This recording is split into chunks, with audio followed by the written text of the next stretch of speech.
Buonasera, credo che possiamo dare inizio alla nostra presentazione. Lo faccio anzitutto salutando tutti i presenti, a cominciare dalle autorità, che ringrazio della loro presenza.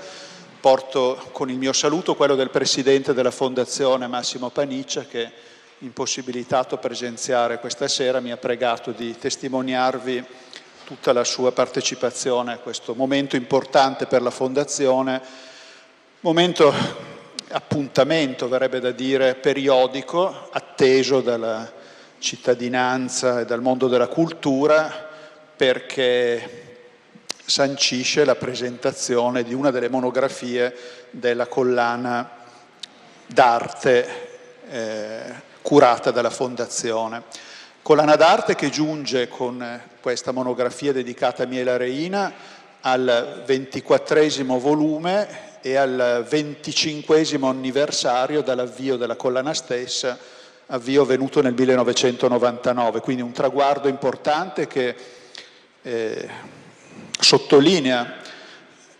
l'impegno anche nel campo della cultura della Fondazione, interprete della sua missione statutaria che la chiama a intervenire per lo sviluppo economico, culturale, scientifico e sociale del territorio.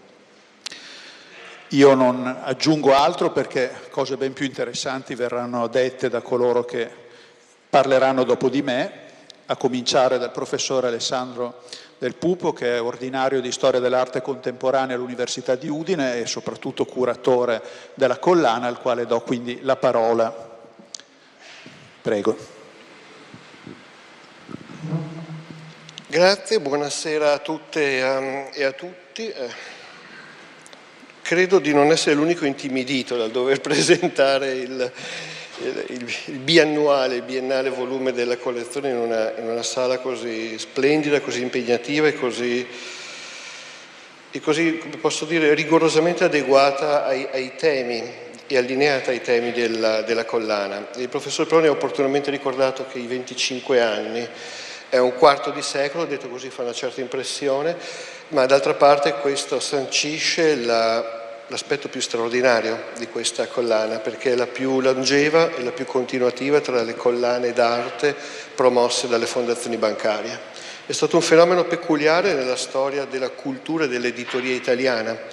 perché questo investimento nella cultura è nato, è strettamente legato all'istituzione delle fondazioni bancarie negli anni 90. Poche realtà però hanno avuto il coraggio, la continuità, l'intensità e la convinzione di mantenere un progetto editoriale di così lunga gittata. E questo naturalmente è merito della Fondazione CR Trieste, dei componenti del CDA e di tutto il personale che desidero ringraziare, a partire dal segretario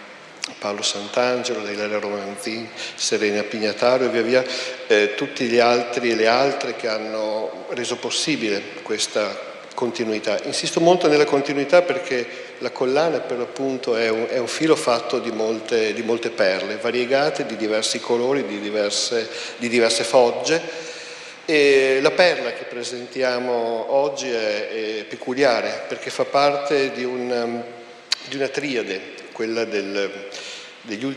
volumi di questa programmazione che si chiuderà fra 2 anni, che ho voluto specificamente dedicare alla creatività delle donne artiste che hanno operato qui a Trieste. 2 anni fa è stata l'occasione per presentare la ricerca, il volume di Rossella Cuffaro su Anita Pittoni, e oggi è il turno del volume dedicato a Miela Reina ad opera di Paola Bonifacio, che è una specialista, una studiosa che si è particolarmente dedicata a questa operazione, che ringrazio personalmente per aver consentito di portare a termine insieme al luminescente apparato illustrativo e alla grafica dello studio Jacob il volume che abbiamo il piacere di presentare. Naturalmente occasioni editoriali in termini di monografie, di volumi, di mostre, di incontri, di pubblicazioni intorno alla figura cruciale, apicale di Miele Arena ce ne sono stati molti in questi anni. Però non è pleonastico dedicare, almeno non è stato pleonastico per me in qualità di curatore della collana, dedicare un volume a Miele Arena, non tanto per ripetere o ribadire cose già note. Poi in realtà lo sappiamo tutti, quando ci si appresta a studiare e a scrivere un libro è naturale che emergano spontaneamente nuovi dati, che certi dati possono essere corretti, si scoprono o si riscoprono nuove opere, quindi ogni opera in fin dei conti è un tassello che si appoggia a quanto c'è stato in precedenza e che può, come dire, che consente di far proseguire gli studi e la conoscenza. Ma ancora più importante per me è il fatto che le due figure femminili oggetto delle ultime due monografie, cioè Anita Pittoni e Miele Arena, sono importanti proprio perché partecipano alla continuità di questa collana editoriale e quindi non sono soltanto rispettivamente degli splendidi casi isolati, ma diventano ancora più importanti nel momento in cui entrano in una genealogia dell'arte e della cultura triestina, che è stato il merito di questa collana e anche e soprattutto di coloro che mi hanno preceduto, cioè il professore Franco Firmiani, che ha avviato la collana nel 99, e Giuseppe Pavanello, che l'ha tenuta per i successivi 15 anni, appunto, come vi dicevo, di tracciare una genealogia dell'arte e della cultura triestina in cui era doveroso inserire all'interno di questa collana anche queste figure. In fin dei conti, quando abbiamo avuto l'opportunità, di cui sono sempre infinitamente grato alla Fondazione, di proseguire il progetto di questa collana, abbiamo pensato da un lato di mantenere una identità che fosse, come posso dire, visiva e tematica. Tutti quanti a noi piace poter vedere, ormai credo che messi insieme fanno più di 1 metro lineare di lunghezza, e forse molti di voi come dire, godono anche visivamente del fatto di poter vedere questo allineamento di volumi. E come vi dicevo, però, il tentativo era quello anche di estendere il perimetro e la geografia di riferimento non soltanto strettamente all'ambito triestino. Questa è stata la ragione per cui un volume lo abbiamo dedicato per esempio al goriziano Tullio Crali, ma con evidenti e importanti ricadute,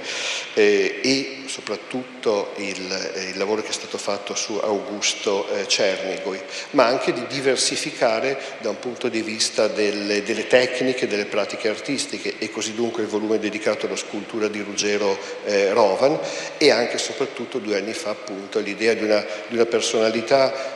solo relativamente stravagante ma straordinariamente cruciale, uno snodo centrale per la cultura triestina come Anita Pittoni, che a rigore non è una pittrice, non è una scultrice, ma ha dimostrato prima e più di ogni altro come si possa essere un artista e una forza creatrice e un'energia creatrice proprio in virtù di quanto ha saputo dimostrare, passando dalla moda alla grafica, all'editoria e quant'altro. E quindi ci sembrava naturale e spontaneo poter dedicare a questo punto una monografia su Miela. Come ho provato a spiegare nell'introduzione, è una figura importante perché intorno a lei si è, come dire, concretizzata un'idea di modernità qui a Trieste, che ha consistito soprattutto nel rinnegare la prima modernità triestina, quella dei meravigliosi, indimenticabili anni che indicativamente vanno dagli anni 90 fino alla Seconda Guerra, che hanno costituito un primo decisivo slancio della cultura, trainata naturalmente anche dal background industriale, economico e sociale. Poi però è sopraggiunta nel secondo dopoguerra una nuova generazione, coloro che erano nati in quegli anni, dagli anni 20 agli anni 40 indicativamente, che hanno necessariamente dovuto dare una diversa torsione a quest'idea di modernità. Hanno vissuto come artisti a Trieste, non sempre, non tutti triestini, e questo è stato un arricchimento perché ha portato degli sguardi differenti, e hanno accettato di dare una diversa torsione a quest'idea di modernità, che non significava certo rinnovare la grande stagione dei Bolaffi o dei Tomins, dei Rietti o dei Nathan, ma di reinterpretare, potremmo dire con una metafora scacchistica, rifare le stesse mosse ma su una scacchiera diversa. Ecco, in fin dei conti l'importanza cruciale del ruolo di Miela e anche degli artisti che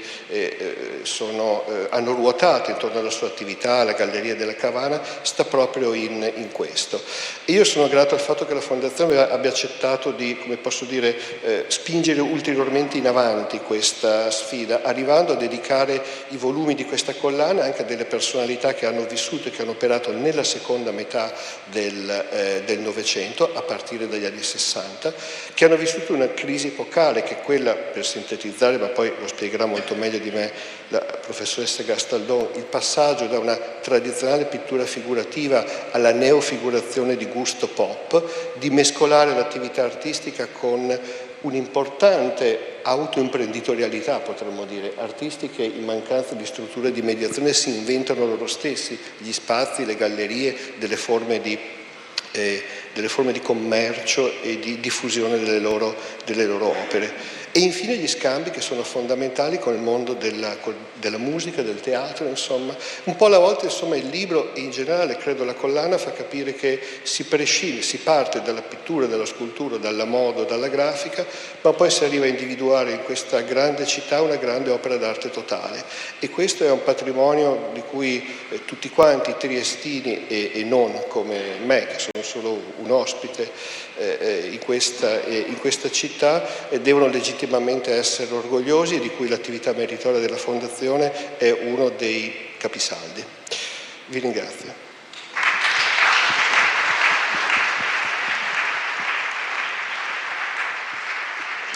Grazie al professor Del Pupo. A questo punto tocca fatalmente all'autrice della monografia, dottoressa Paola Bonifacio, prendere la parola.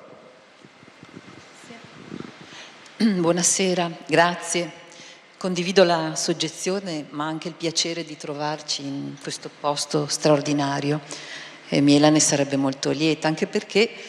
la sua ultima performance si tenne proprio al Ridotto del Verdi nel 71, quindi diciamo è un po' un ritorno. Mi piace molto quest'idea che ci troviamo qui a ricordarla e ringrazio la Fondazione, ma adesso prima di arrivare al ringraziamento voglio condividere con voi un ricordo che anche coincide con l'inizio della mia ricerca, il mio studio dedicato a Miela Reina. È stato una scoperta, un immediato incanto per quanto mi riguarda l'opera di Miela, che avvenne a Trieste in un pomeriggio ventoso, una bora nera, anche piuttosto fredda. E mi trovavo a casa di un'amica con la quale avevamo anche lavorato insieme ad una raccolta di stampe, Marili Cammarata, la quale alla mia domanda devo fare una tesina di specializzazione tra anni 60 e primi 70, devi consigliarmi. Lei mi guardò intensamente, prese un piccolo volume della sua libreria e diciamo me lo fece cadere in grembo, ed era una pubblicazione dell'80 su Miela. Da quel momento io fui completamente catturata, non riuscii più a staccarmi da questo. La tesina divenne una tesi di specializzazione con Enrico Crispolti. Dalla tesi si passò a una mostra importante alla Galleria Regionale Spazzapan dedicata ai disegni di Miela Reina, quelli forse meno conosciuti e che anticipavano la sua grande verve ironica e la sua forza del racconto, per arrivare poi alla grande mostra del 99 a Villa Manin. In mezzo un documentario, voglio ricordarlo grazie alla RAI e a Piero Pieri, che volle aiutarmi diciamo a divulgare e raccontare a chi forse come me non la conosceva la sua storia e il suo percorso. Quindi essere qui per me è stato diciamo il continuum di una scoperta che è diventata un'avventura, e come l'arte dovrebbe essere sempre un'avventura e scoperta anche di noi quando ci troviamo di fronte appunto a delle personalità di questo tipo. E adesso passo, devo e voglio, ai ringraziamenti. Insieme alla Fondazione Cassa di Risparmio di Trieste e al Presidente Massimo Paniccia voglio ringraziare anche il Professor Peroni, voglio ringraziare tutto il team appunto che in questi anni ha appoggiato, aiutato e condiviso diciamo tutte le esigenze, anche le immagini, le fotografie, Paolo Sant'Angelo, il Professor Del Pupo che ha voluto, diciamo, condividere subito con me questa idea e che io ho accolto con grande entusiasmo. Anche Studio Marc,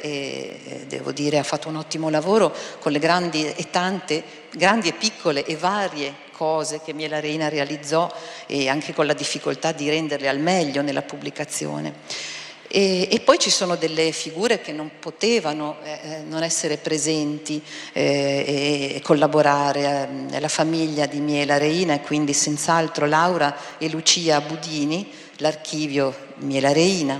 e poi Alessandro Rosada, Mario Sillani, e poi i collezionisti e l'archivio fotografico ERPAC, che viene ben rappresentato appunto all'interno della pubblicazione, ancora Susanna Gregorat, Francesca Moscolin, Nicoletta Zanni, Rosalba Molesi, Giuliana Carbi e Diana Goldschmidt. E alla fine, ma non perché diciamo meno importanti, quegli artisti di cui solo purtroppo uno di loro, artisti e critici, rimangono, Carlo de Incontrera, che mi aprì un po' il suo cuore, la storia di Arte Viva e la sua amicizia e le vicende artistiche di Miela Reina, Ida Reina, la sorella di Miela, e Gillo Dorfles, Getulio Alviani, Enzo Cogno, Gigetta Tamaro e Luciano Semerani, Bruno Chersicla, Riccardo Schweitzer, Livio Schiozzi e Claudio Palcic. Spero di averli ricordati tutti. Veramente grazie, sono emozionatissima di questo bellissimo pomeriggio.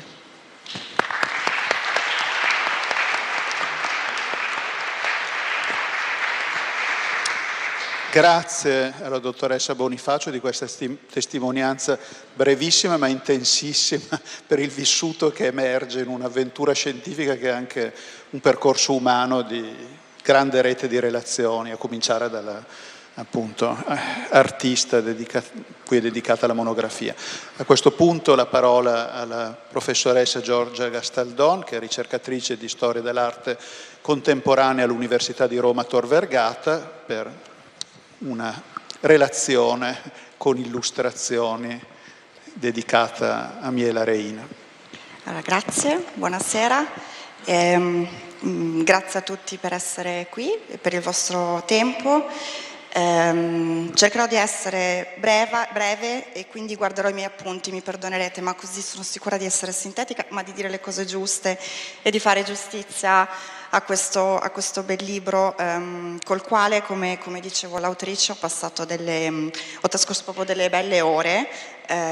non solo di studio, ma insomma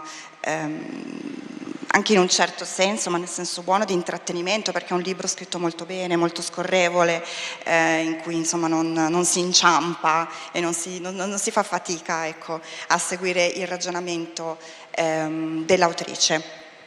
Allora, io inizierei da delle osservazioni sull'oggetto libro, quindi prima di entrare nei contenuti vorrei dire due cose proprio sull'operazione. Ripeterò quello che forse è già stato detto dal professor Del Puppo, ma ci tengo a dirlo anch'io. È molto importante il fatto che oggi siamo qui a presentare una monografia interamente dedicata alla storia e alla produzione artistica di un'artista donna. Questo è, per chi un po' mi conosce, qualcosa a cui io tengo molto e a cui lavoro anche da diversi anni come la mia collega, però è qualcosa che non è un elemento che possiamo purtroppo ancora oggi dare per scontato, perché è ancora qualcosa di troppo poco frequente. A me piace a volte giocare con i numeri, con le statistiche, e chiunque di voi può fare un esperimento con un OPAC di una biblioteca, inserire il nome di un artista più o meno a pari fama, non lo so, vogliamo dire due su cui lavoro io, Mario Schifano e Carla Accardi, e vedere come le monografie, le date di queste monografie per due artisti che sono quasi coetanei non sono spesso, e per soprattutto gli anni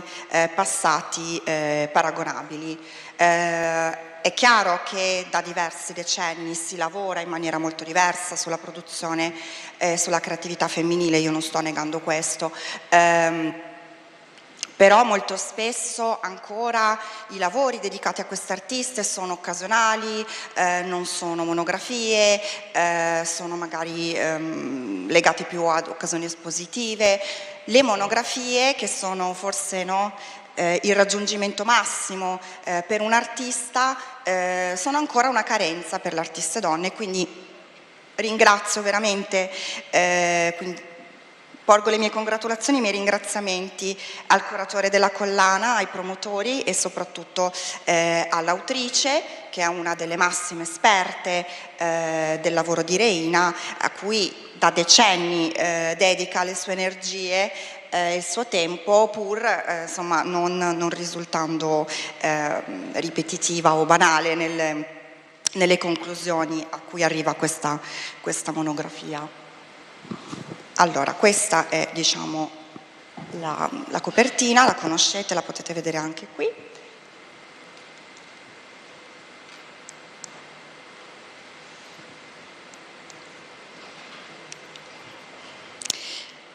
Aiuto.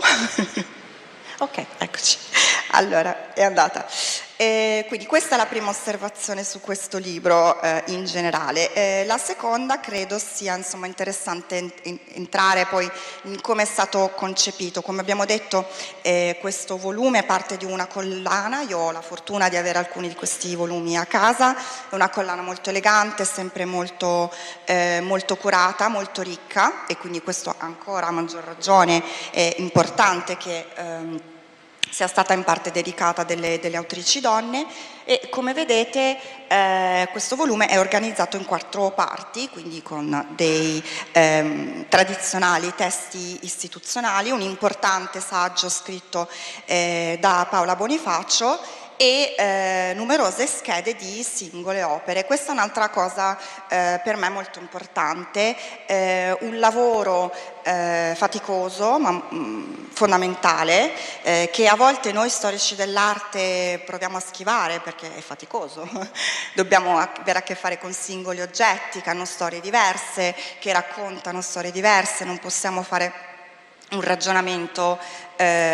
troppo ampio in cui magari possiamo anche inserire più i nostri interessi di ricerca. No, lì siamo un po' inchiodati quando dobbiamo fare le schede, no? Quindi è un lavoro faticoso, ma è veramente molto importante, una prassi che si sta un po' perdendo, ma che io in questo senso da tradizionalista invece apprezzo molto, perché anche credo sia uno strumento molto importante per conoscere, per entrare nel lavoro degli artisti, appunto al di là del contesto, al di là della storia, che sono ovviamente elementi fondamentali, ma per capire veramente il lavoro poi bisogna andare a leggere le singole opere. E poi appunto il volume si conclude con degli apparati, e in questo senso di particolare interesse la decisione di aprire un po'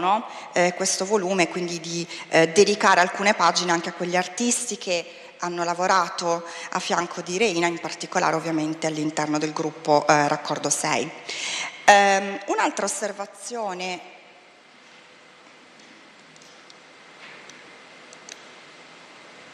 sul volume che appunto caratterizza anche gli altri volumi della collana, però ci soffermiamo oggi su questo, è la ricchezza e la varietà degli apparati iconografici inseriti in questo volume. Noi sappiamo che questa invece è una cosa che fa molto felice gli storici dell'arte, no? Quando si possono mettere tante immagini, e non sempre c'è questa possibilità, quindi anche questa cosa non la diamo per scontata. Ma mi è molto piaciuto il lavoro che l'autrice ha fatto nello scegliere, nel selezionare le illustrazioni, perché a fianco appunto di molte riproduzioni di opere d'arte, che è quello che ci aspettiamo, no, da un volume di questo tipo, abbiamo anche veramente molti scatti della vita dell'artista che ci permettono di capire, no, in che epoca viveva, in che contesto storico e geografico operava, e anche moltissimi documenti di prima mano che quindi non sono solo citati ma anche riprodotti, e che ci danno quindi un rapporto più diretto con questa col pensiero o con proprio le vicende biografiche di quest'artista. E poi moltissimi disegni, moltissimi materiali, come possiamo definirli, di progettazione, di ideazione, che ci permettono appunto di entrare anche un po' nel farsi delle opere. E tutta questa selezione l'ho trovata particolarmente interessante perché come lettrice mi ha permesso di fare un viaggio. È come se io in qualche modo fossi riuscita a immergermi negli anni che io non ho vissuto, essendo nata dopo purtroppo la scomparsa della precoce scomparsa di Reina, e quindi di potermi mettere gli occhiali, lo dico citando la mia miopia, ma anche la copertina di questo volume, di quel tempo, e di proprio capire meglio, quindi di avere un'esperienza che non è solo di lettura ma anche visivamente più immersiva. Ora, dando una rapida scorsa ai contenuti, con l'obiettivo di invogliarvi a leggere il libro, non di sostituire il racconto con la lettura, cosa ovviamente impossibile. Come vi dicevo, il volume si apre con un saggio scientifico importante, in cui si vede l'impegno dell'autrice anche proprio nella ricostruzione delle vicende, della storia del contesto, e della nascita delle opere, delle influenze che l'artista di cui si è potuta nutrire nel corso della sua carriera. E questo saggio è, diciamo, diviso in 4 capitoli molto ben calibrati tra loro. Il primo è un'introduzione, nel senso proprio un capitolo che ci prende per mano e ci fa conoscere questa autrice, che non è detto che chi si avvicina a questo volume la conosca, quindi direi che è un capitolo di inquadramento, potremmo dire di stampo biografico, dove vediamo ricostruita la storia familiare dell'artista, però in un modo, come posso dire, molto equilibrato. Le biografie sono una cosa difficile da scrivere senza essere, no? troppo noiosi, ma anche troppo invece magari romantici. C'è un bel equilibrio. Per esempio mi è molto piaciuta però anche l'interrogazione su quale ruolo potessero aver avuto alcune figure cardine nella vita di questa autrice, quindi per esempio, no, questa passione per la pittura del nonno siciliano, che ovviamente avrà in qualche modo avvicinato l'artista a questo linguaggio, ma anche il ruolo sia del padre che della madre di Reina, che erano scrittori, e che una pratica che poi noi ritroviamo, no, negli anni anche proprio in Reina stessa, che scrive, che compone poesie e così via. C'è ovviamente la parte che è fondamentale per uno studio storico-artistico, che riguarda la formazione scolastica di questa autrice, quindi gli studi classici prima e la frequentazione dell'Accademia di Belle Arti di Venezia, dove i suoi maestri sono nomi molto importanti come Giuseppe Santomaso, ma soprattutto Bruno Saetti. E poi qui c'è anche tutto, in questo primo capitolo, la ricostruzione dell'attività espositiva degli esordi,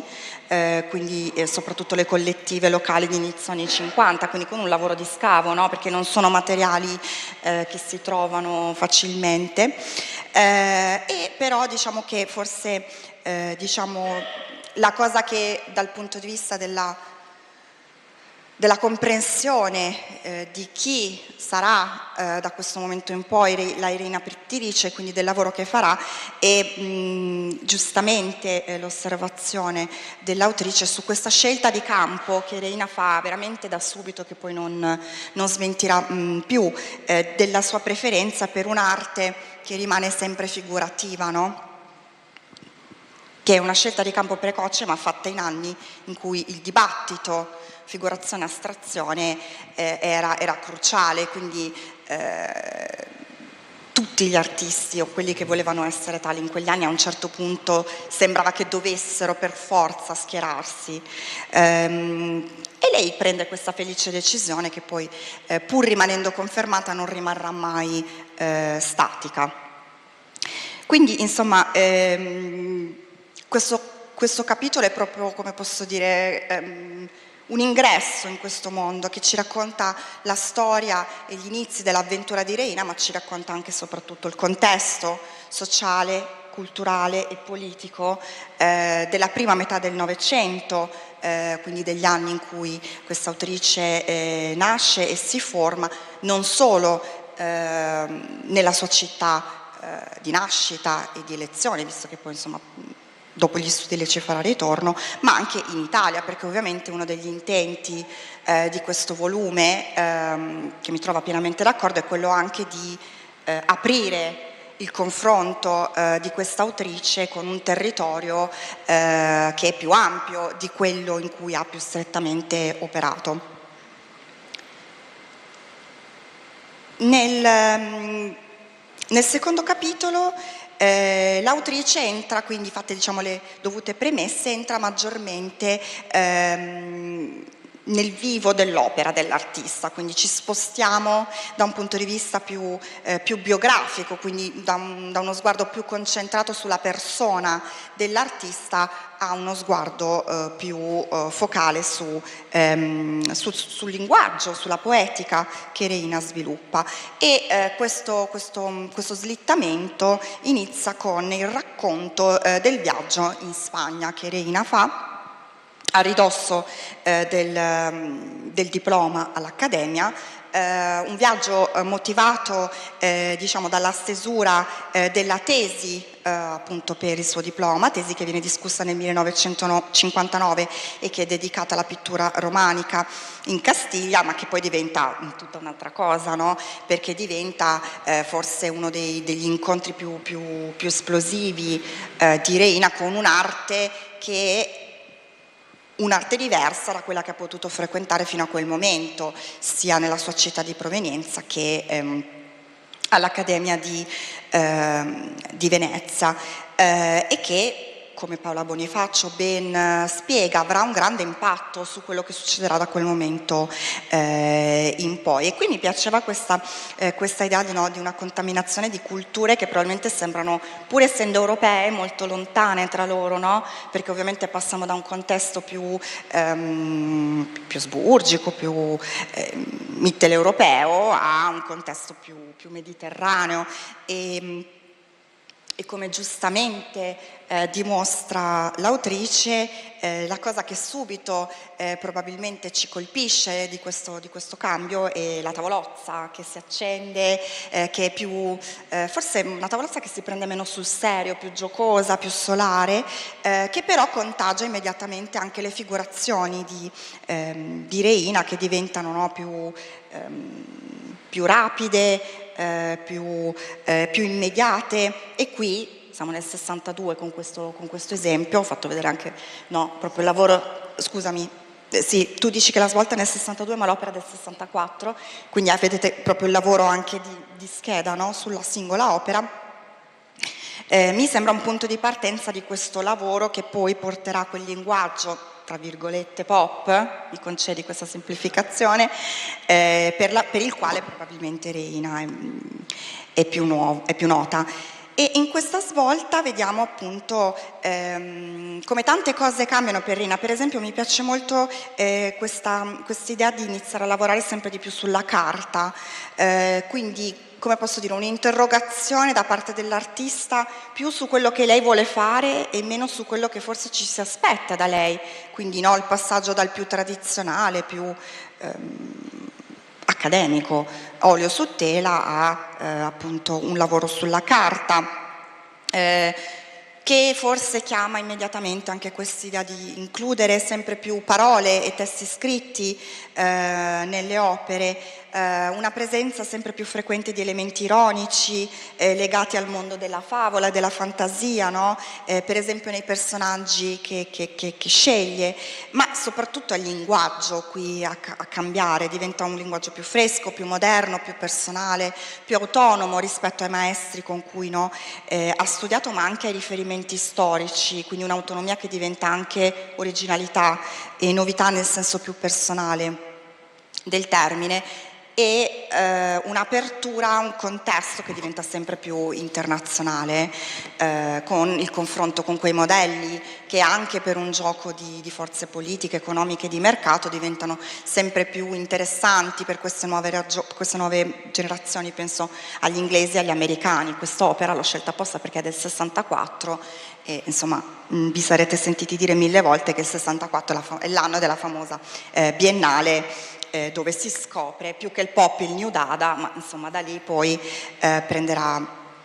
avvio, no, sempre di più questa ricerca sull'oggetto, sul linguaggio mass mediatico, di cui ci occupiamo nel terzo capitolo. Un capitolo che si occupa solo di 2 anni, 64 e 66, evidentemente un biennio in cui deve essere successo qualcosa di importante.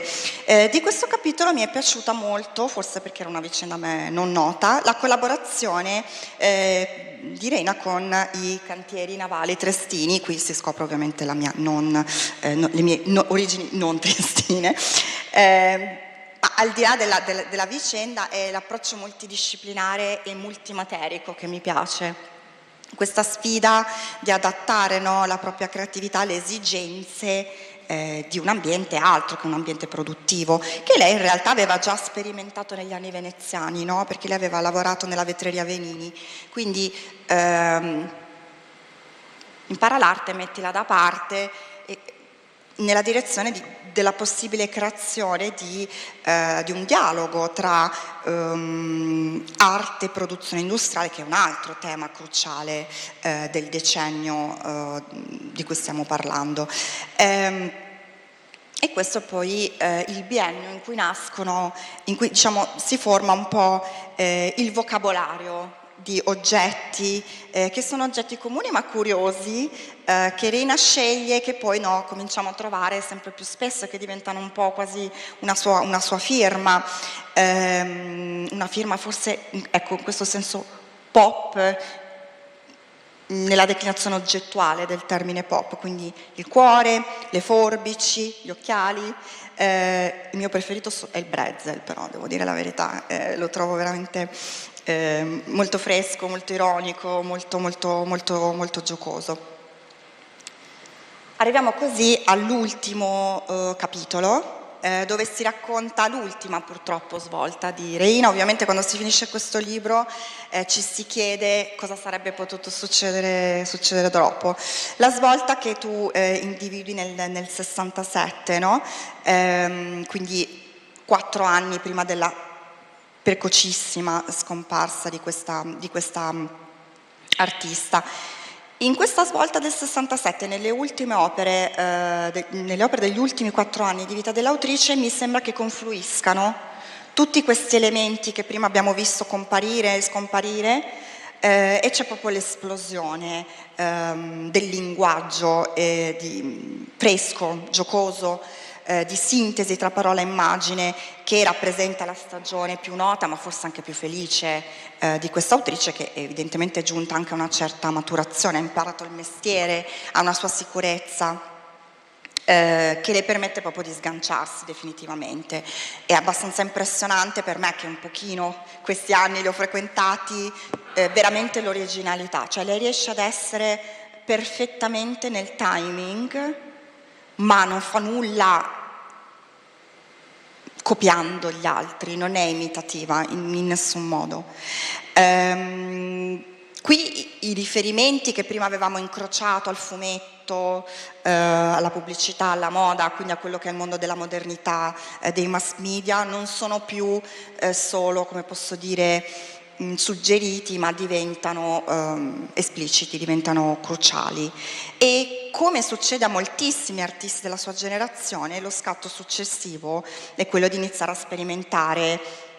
a 360 gradi, quindi la sperimentazione con le materie. La carta rimane la preferita, però alla carta si affiancano le stoffe, la spugna, le plastiche. Questo è chiaramente un lavoro in dialogo appunto con molti altri colleghi della sua generazione, no? Pensiamo a Pino Pascali eccetera, però in cronologie in cui che non la rendono un'epigona, nonostante non fosse a Roma, non fosse a Torino, non fosse a Milano, no? Non fosse neanche a Bologna o a Venezia. E poi, come appunto succede per tutti, per molti degli artisti della sua generazione, e questo lo ribadisco non per mettere Reina in una scia, ma per evidenziare come evidentemente lei risuonava con queste esigenze della sua generazione in quanto protagonista di questi anni, lo sconfinamento nella tridimensionalità. Questi sono ovviamente gli anni delle prime installazioni, delle prime opere ambientali, delle prime performance, ed è impressionante come poi Miela Reina si occupa di tutte queste cose. Quindi abbiamo appunto lo sconfinamento tridimensionale, quindi proprio nell'ambiente, con opere installative dalle quali poi nasce quel naturale sbocco nell'azione artistica, nella sperimentazione teatrale, no? Pensiamo appunto che quelli sono gli anni del Teatro di Pistoletto, delle performance di Cunelli, stanno tutti ragionando intorno a queste possibilità, e lei non è da meno, proprio per la freschezza, per l'originalità, ripeto, anche per le tempistiche. Con questa storia si conclude, no? il ragionamento di Paola Bonifacio, proprio perché appunto improvvisamente l'artista viene a mancare. Ho raccontato brevemente questi capitoli soffermandomi sull'artista, ma in realtà sullo sfondo di questa narrazione di un linguaggio artistico Paola Bonifacio affronta vari altri temi, no? Penso alla già citata avventura da gallerista, da promotrice culturale, quasi da curatrice di Reina, quindi ovviamente l'iniziativa più interessante è l'apertura della Galleria La Cavana nel 1961, ma poi appunto la partecipazione a tante iniziative che la mettevano anche in contatto, no? Con molte figure importanti con cui c'era un dialogo. Impressionante la ricostruzione sulla ricca e vivace attività espositiva e la continua e precisa collocazione. Io qui non me ne sono occupata per ragioni di tempo, ma insomma, però lo ribadisco, non è una storia di Reina in mezzo al nulla, no, il suo lavoro, la sua presenza viene continuamente collocata nel contesto nazionale e triestino in cui operava. Quindi veramente un lavoro bibliografico di ricostruzione delle opere lodevole, dal quale però emerge anche l'artista. Questo libro racconta la storia di un artista che ha avuto un'evoluzione creativa veramente intensa. L'ho pensata come una spericolata, perché se pensiamo al lavoro da cui è partita a quello a cui è arrivata, gli anni in cui si srotola questa narrazione sono veramente molto pochi, e poi c'è la qualità. Io non ho avuto la fortuna di vedere molte opere, però insomma già in riproduzione c'è proprio, le opere tengono, perché poi insomma no, possiamo raccontarci tutte le storie che vogliamo, ma l'opera o c'è o non c'è, e qui c'è. Quindi, e questa è anche proprio la storia di un viaggio che arriva appunto a raccontare nella sua conclusione di un linguaggio modernissimo, perfettamente sintonizzato sulle frequenze nazionali e internazionali di quegli anni, ma sempre privo di atteggiamenti di moda. Non vediamo un artista che insegue, che cerca di stare nel mercato, che cerca l'approvazione dei critici, che cerca di inserirsi nelle rassegne. Non c'è quel ragionamento nel lavorare, ma c'è proprio la persecuzione di una propria idea, di una propria creatività. Quindi non vediamo mai tentativi appunto epigoni o non autentici, anzi vediamo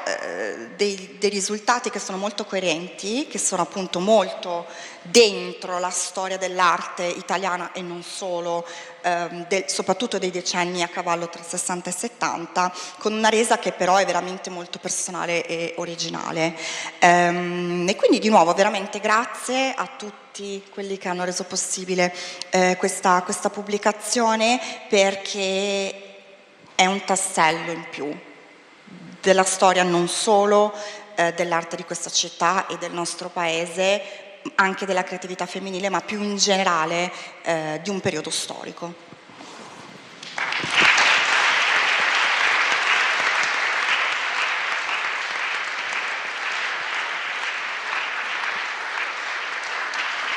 Ringrazio la professoressa Giorgia Gastaldon di questo splendido percorso che ci ha accompagnato attraverso il libro, facendocelo pregustare.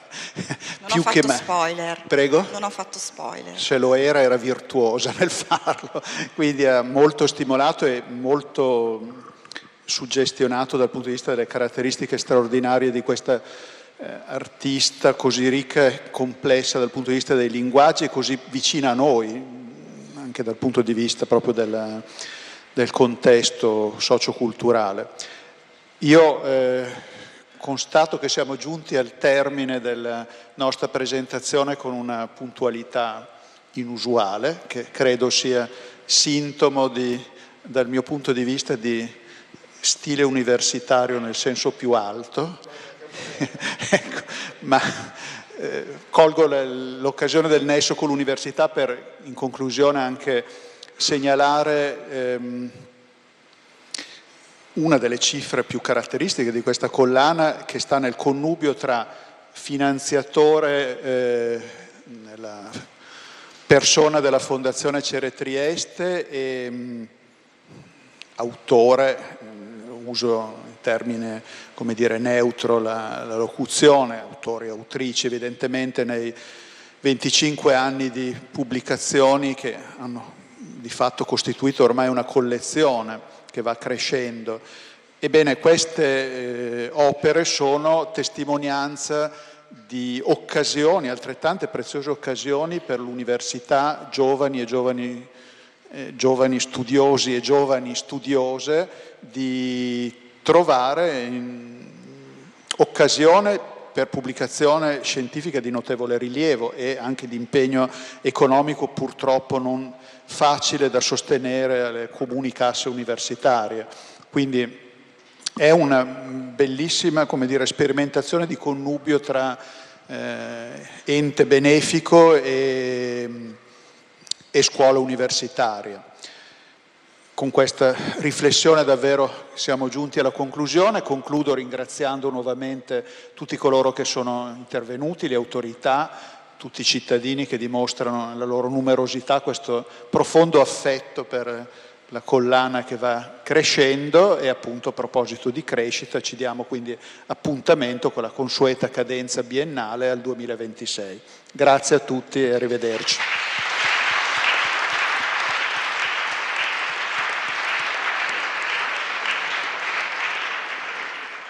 Oh